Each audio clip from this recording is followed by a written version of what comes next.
Hello dear student. हाँ तो बच्चों देखिए, 12th क्लास की ज्योग्राफी में मानव भूगोल के मूल सिद्धांत वाली बुक जो है उसमें पहला चैप्टर चल रहा है मानव भूगोल की प्रकृति एवं विषय क्षेत्र। और इसमें हमने बच्चों मानव और प्रकृति के अंतर संबंधों के बारे में थोड़ा बहुत जानकारी दे दी थी आपको, कौन जानकारी। और इसी के संदर्भ में हम आप बात करते हैं मानव भूगोल में। जो मानव है वो पृथ्वी का केंद्रीय स्थान है और मानव के द्वारा किए गए जितने भी क्रियाकलाप हैं उनको भौगोलिक दृष्टि से देखना ही मानव भूगोल की विषय क्षेत्र के अंतर्गत आता है। इसी के संदर्भ में आगे बढ़ते हैं बच्चों। देखिए आगे आज हम बात करेंगे मानव भूगोल की परिभाषाओं की। तो मानव भूगोल की कुछ विद्वानों द्वारा परिभाषाएं दी गई हैं। एक चीज़ और मैं बता देता हूँ आपको कि जो मानव भूगोल है उस मानव भूगोल के जो जनक माने जाते हैं, मानव भूगोल के जनक माने जाते हैं फ्रेडरिक रेडजेल महोदय, जिनकी पहली परिभाषा जो दी हुई है वो फ्रेडरिक रेडजेल महोदय के अनुसार दी हुई है। तो देखिए बच्चों, मानव भूगोल की परिभाषाएं।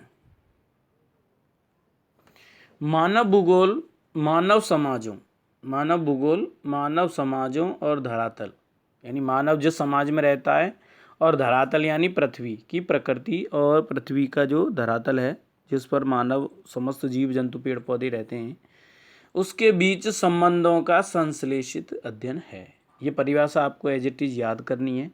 मानव भूगोल मानव समाजों और धरातल के बीच संबंधों का संश्लेषित अध्ययन है। ये रेडजेल महोदय ने परिभाषा दी है। इस परिभाषा में संश्लेषण पर जोर दिया गया है। एक तो होता है संश्लेषण, एक होता है विश्लेषण। विश्लेषण का मतलब होता है एक छोटी सी पंक्ति है उसकी व्याख्या करना, और संश्लेषण का मतलब होता है एक समग्र रूप का एक संक्षिप्तीकरण करना, छोटा रूप। कहने का मतलब जैसे समरी राइटिंग करते हैं, पूरा बड़ा पैसेज होता है, उस पैसेज को हम छोटी छोटी मेन पॉइंट लिख करके समरी बनाते हैं। ऐसे ही ये संश्लेषण पर जोर देता है मानव और धरातल के बीच। इसके बाद में रेडजेल की शिष्या थी एलन सैंपल, एलन सी सैंपल, कुमारी एलन चर्चिल सैंपल बोलते हैं इसको पूरा नाम। तो उन्होंने भी परिभाषा दी है कि मानव भूगोल अस्थिर पृथ्वी, पृथ्वी कैसी है, गतिशील है, अस्थिर नहीं है, मतलब अस्थिर है, स्थिर नहीं है। तो अस्थिर पृथ्वी और क्रियाशील मानव, मानव कैसा है यहाँ, क्रियाशील। मानव हमेशा कोई ना कोई क्रियाएं करता रहता है, नई खोजें लगातार करता रहता है, और उसी खोजों के आधार पर वह नए नए आविष्कार, नई नई मशीन, नई नई तकनीकी, नई नई प्रौद्योगिकी लेकर आता है। तो क्रियाशील मानव है। तो उन दोनों के बीच परिवर्तनशील संबंधों का अध्ययन है मानव भूगोल। ठीक है बच्चों, समझ में आया। मानव भूगोल अस्थिर पृथ्वी और क्रियाशील मानव के बीच परिवर्तनशील संबंधों का अध्ययन है, यानी इसमें परिवर्तन होते रहते हैं मानव और प्रकृति के बीच में। इसके बाद में देखिए, इसमें यह कहा गया है कि इस परिभाषा में संबंधों की गत्यात्मकता यानी गतिशीलता मुख्य शब्द है। ये परिवर्तनशीलता है, ये मुख्य शब्द है, इसमें परिवर्तन होता रहता है। इसके बाद में एक फ्रांसीसी भूगोलवेत्ता थे जिन्होंने संभववाद की नींव डाली, विडाल डी ला ब्लास, पॉल विडाल डी ला ब्लास। इन्होंने एक परिभाषा दी कि हमारी पृथ्वी को नियंत्रित करने वाले जो भी हमारी पृथ्वी पर भौतिक नियम हैं, जो प्रकृति के द्वारा नियम बनाए गए हैं, वो पृथ्वी को नियंत्रित करने वाले तथा इस पर रहने वाले, इस धरातल पर निवास करने वाले जीवों के मध्य संबंधों के अधिक संश्लेषित ज्ञान से उत्पन्न संकल्पना ही मानव भूगोल कहलाती है। ये इन्होंने परिभाषा दी है। और इन्होंने मानव भूगोल पृथ्वी और मनुष्य के अंतर संबंधों की एक नई संकल्पना प्रस्तुत करता है। तो ये 3 विद्वानों की परिभाषाएं बच्चों, और इनमें से हर साल एक परिभाषा 101% आती है। और ऊपर की दोनों परिभाषाएं बहुत ज़्यादा इम्पोर्टेंट हैं बच्चों, आप इनको याद कर लेना। इसके बाद में बच्चों आगे चलते हैं मानव भूगोल की प्रकृति के बारे में। तो देखिए, मानव भूगोल की प्रकृति, प्रकृति का मतलब होता है स्वभाव, कि मानव भूगोल की प्रकृति क्या है। जैसे हम कहते हैं ना, इस बच्चे की प्रकृति क्या है, इसका स्वभाव कैसा है, ऐसे ही हम मानव भूगोल की प्रकृति के बारे में बात करेंगे।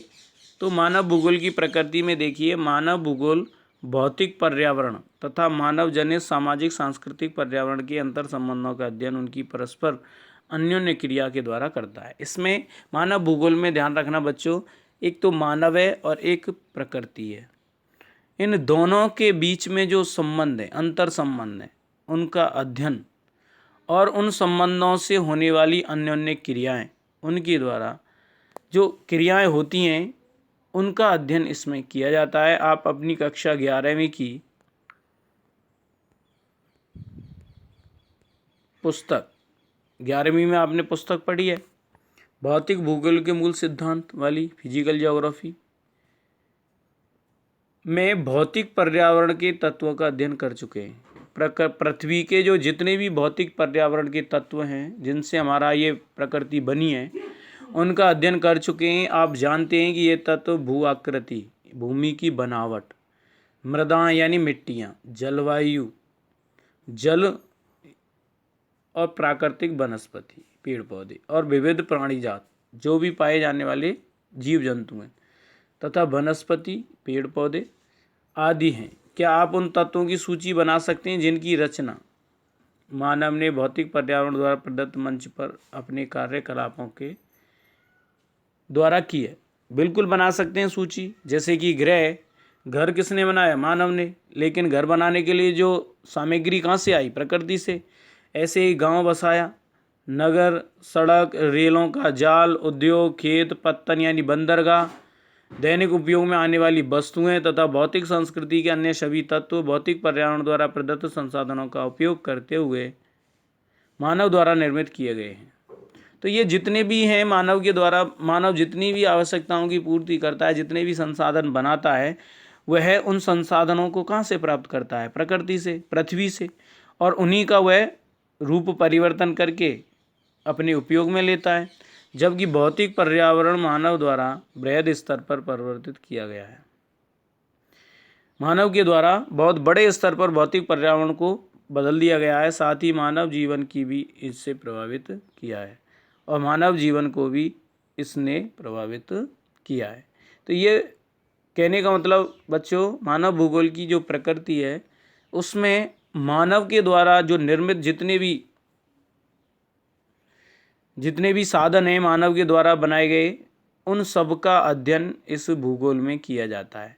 और यही मानव भूगोल की प्रकृति है कि मानव के द्वारा निर्मित समस्त दृश्य, जो समस्त वातावरण में पाए जाते हैं, मानव के द्वारा निर्मित किए गए हैं, उनका अध्ययन ही मानव भूगोल की प्रकृति के अंतर्गत आता है।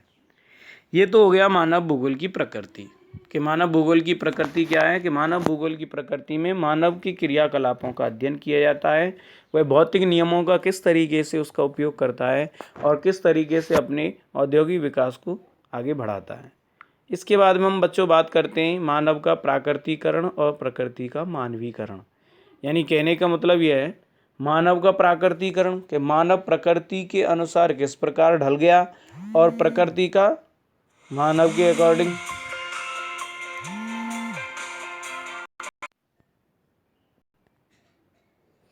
और किस तरीके से मानव प्रकृति के अकॉर्डिंग ढला और प्रकृति को मानव ने अपने अकॉर्डिंग ढाल लिया।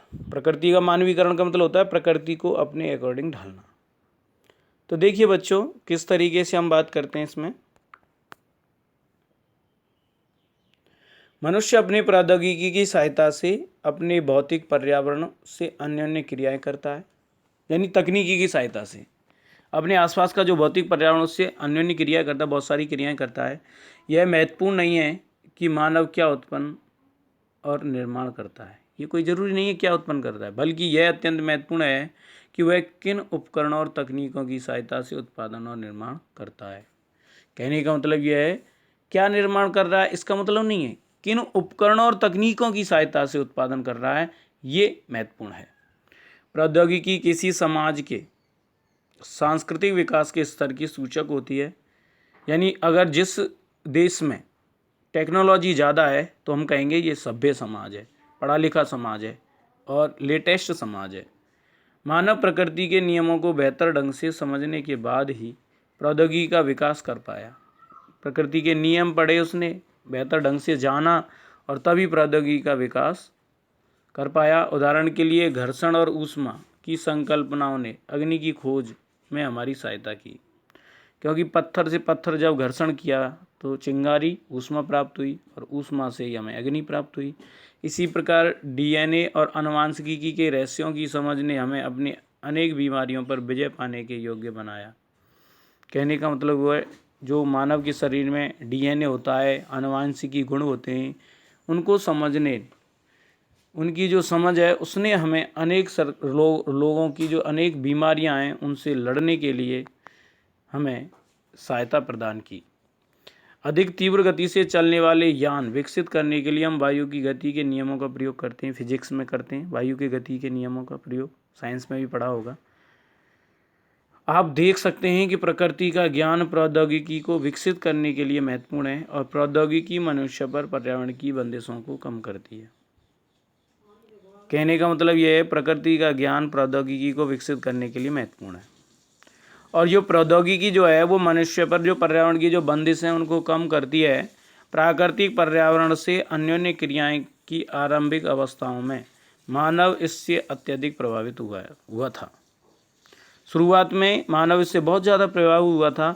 उन्होंने प्रकृति के आदेशों के अनुसार अपने आप को ढाल लिया। मानव ने शुरुआत में प्रकृति के आदेश के अनुसार यानी प्रकृति के अकॉर्डिंग अपने आप को ढाल लिया। इसका कारण यह है कि प्रौद्योगिकी का स्तर अत्यंत निम्न था। प्राचीन काल में जब मानव आदि मानव था उस समय बहुत ही निम्न स्तर था प्रौद्योगिकी का। मानव के सामाजिक विकास की अवस्था भी आदिम थी।